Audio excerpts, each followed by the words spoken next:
That is not how the Constitution operates. I detect the distinct odor of raw cannabis. I do not use cannabis, and there are no controlled substances here. Call for backup to mile marker 45. Before we dive into the catastrophic details of this episode, tell us where you are watching it from. Drop your city and country in the comments below, and don't forget to subscribe. Hayes swaggered toward the blue sedan, radiating the usual sense of dominant entitlement. He hated delays and preferred to bypass trivial pleasantries. His standard procedure involved an immediate demand for the driver's licensing documents and vehicle registration. This approach minimized dialogue and maximized control, a tactic honed over years of unchallenged stops. Elias Vance, however, moved with slow academic deliberation. He lowered the driver's window just enough to communicate, maintaining a physical barrier. He did not immediately reach for his wallet or the glove compartment.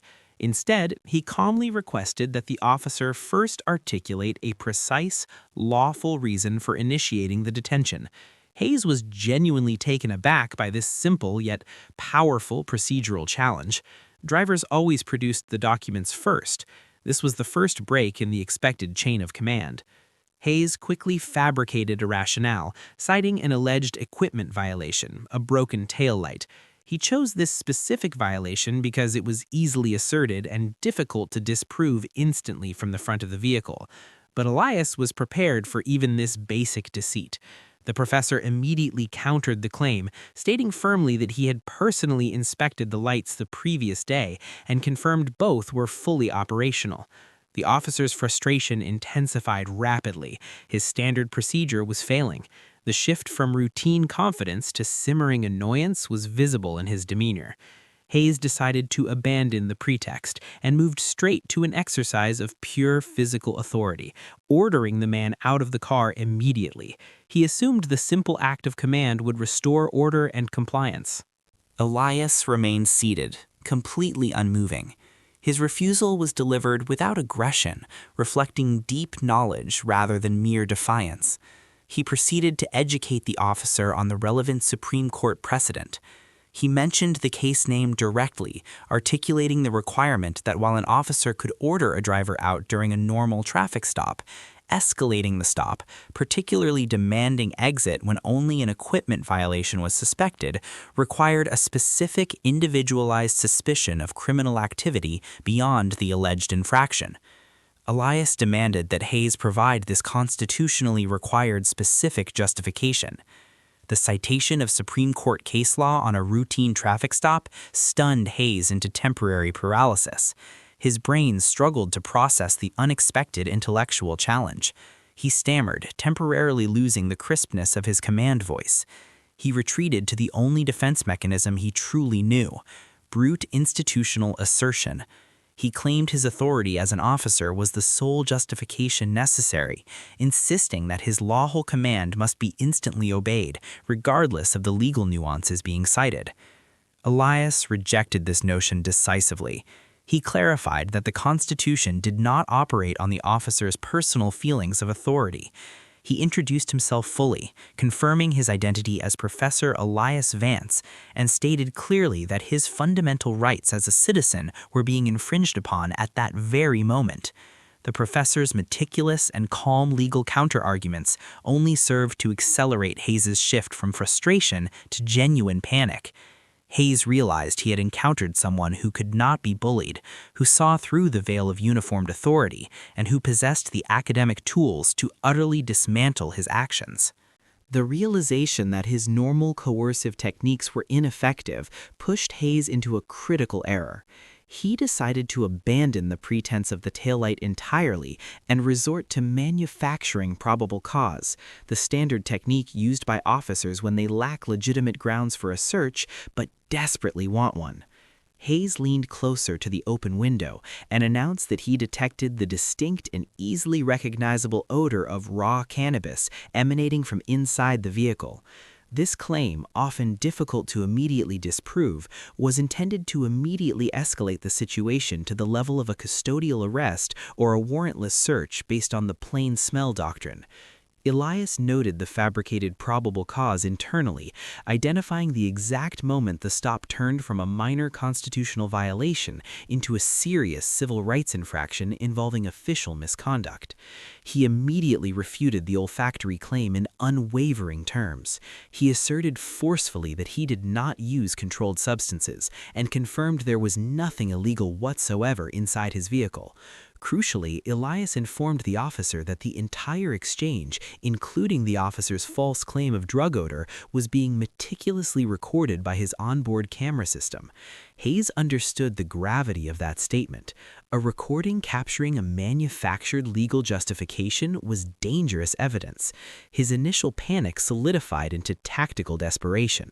He immediately reached for his radio and called for priority backup, reporting a difficult, uncooperative driver and the alleged detection of the controlled substance odor.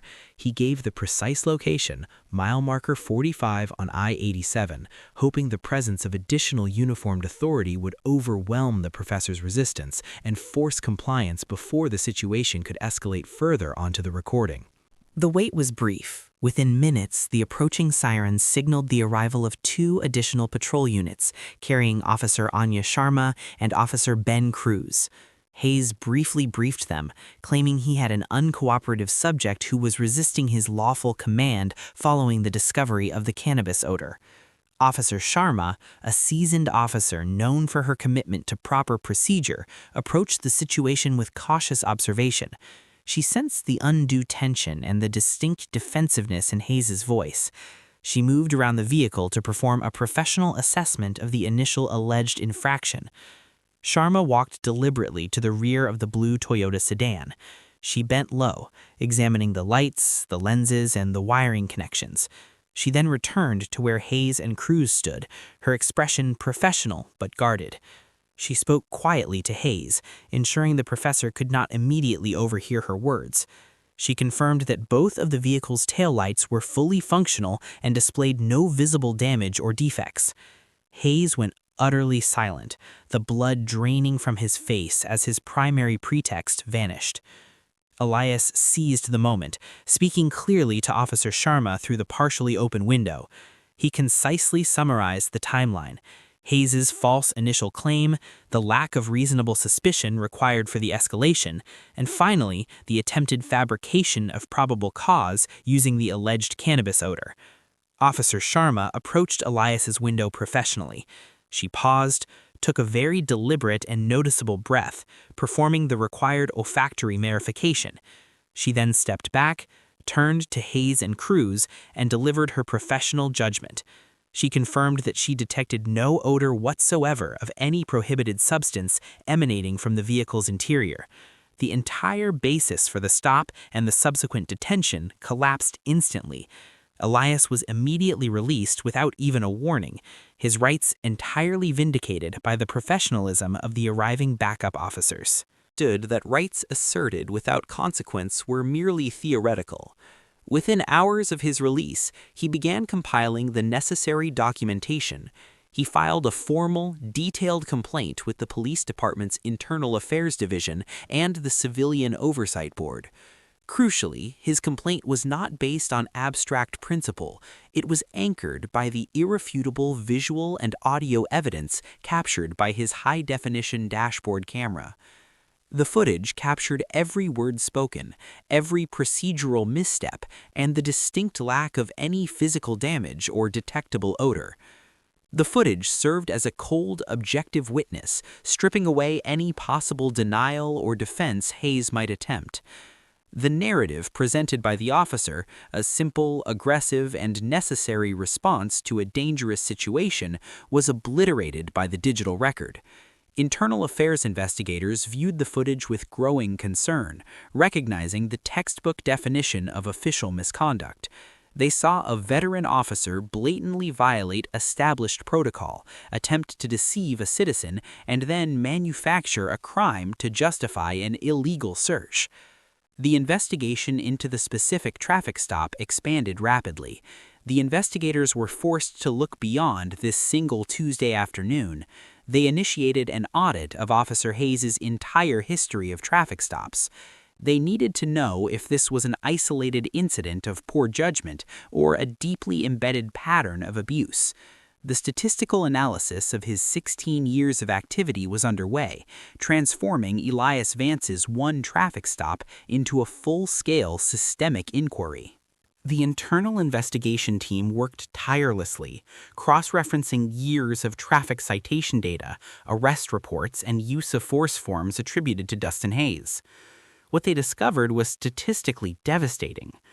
The patterns of stops initiated by Hayes were completely inexplicable within standard policing parameters.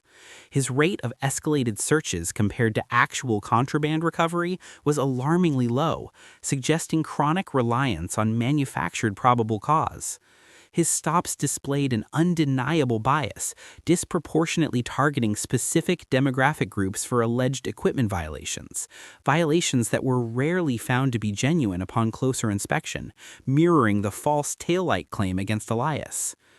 The report concluded that Hayes had successfully relied on the vast majority of citizens simply accepting his word and complying, thus preventing his abusive tactics from ever being scrutinized by a judge or oversight committee.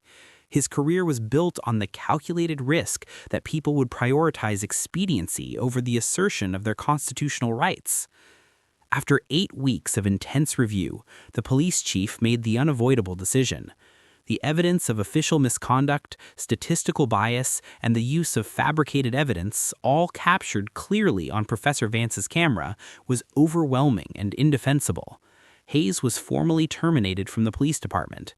His 16-year career, defined by an unwavering belief in his own untouchable authority, ended abruptly, leaving him with a disgraced reputation and the absolute certainty that he would never work in law enforcement again.